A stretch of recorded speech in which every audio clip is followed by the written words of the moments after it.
In December 1969, a drilling rig off Norway's coastline struck something that would rewrite the country's entire future. What sat beneath the freezing North Sea wasn't just oil.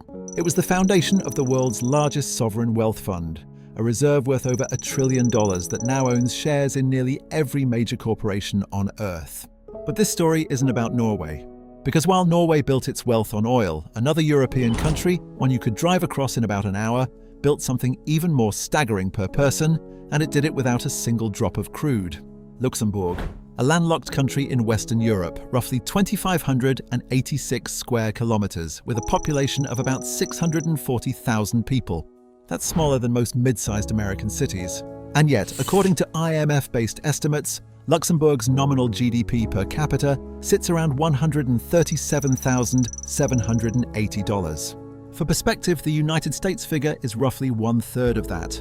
What makes this even stranger is that Luxembourg built this wealth not from natural resources, not from military conquest, but from paper, laws, financial architecture, and a willingness to play the game differently than everyone else. After World War II, Luxembourg's economy ran on steel and heavy industry. It was a factory nation, solid but unremarkable. The real shift began in the 1960s when the government made a series of quiet but very deliberate legal moves. In 1963, the first Eurobond was listed in Luxembourg. This was a type of bond issued in a currency different from the home countries, and by hosting these listings, Luxembourg positioned itself at the center of a massive new international capital market. That same year, a financial structure called a Fonds commun de placement, basically a type of pooled investment fund, was introduced. In 1965, a formal banking law was adopted, creating a licensing system that attracted foreign banks looking for a friendlier regulatory environment than what they faced at home.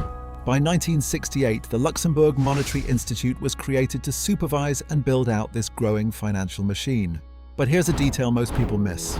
The legal groundwork actually started decades earlier. In July 1929, Luxembourg passed a law on holding companies. A holding company is a business that doesn't make or sell anything itself. It just owns shares in other companies. Luxembourg's 1929 law gave these holding companies special tax treatment, making the country an early magnet for international capital. By 1968, the number of holding companies in Luxembourg had grown to roughly 1,932. Just 3 years later, by 1971, that number had jumped to 2,780. Many of these companies had almost no real business operations. They existed on paper, structured to take advantage of Luxembourg's favorable rules. This is where the story gets controversial. The commonly accepted belief is that Luxembourg became wealthy through smart policy and good governance. And there's truth to that. But the less comfortable reality is that a big part of this wealth engine depends on tax competition. Research from the University of Luxembourg found that multinational enterprises operating through the country have historically paid effective corporate tax rates of about 0.9%, even though Luxembourg's official headline corporate tax rate exceeded 29%.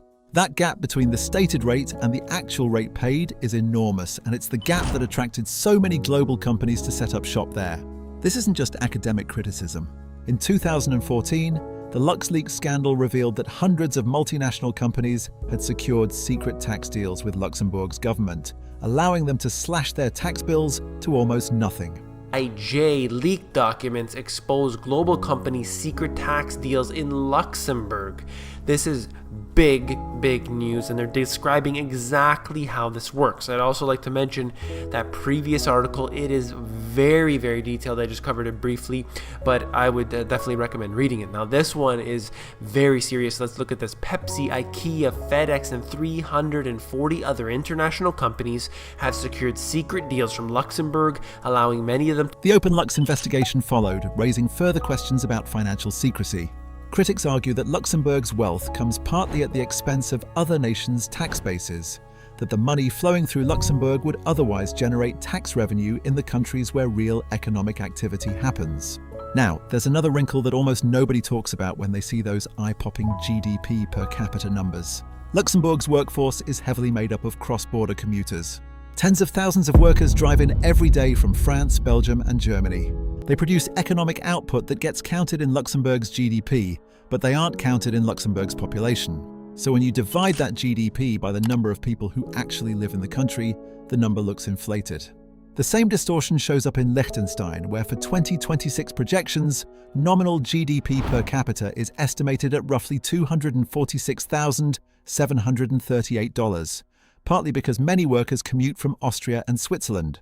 Compare that to Monaco, which takes a completely different approach. Monaco charges no personal income tax at all. About 75% of Monaco's GDP reportedly comes from foreign individuals who live there but earn their money elsewhere.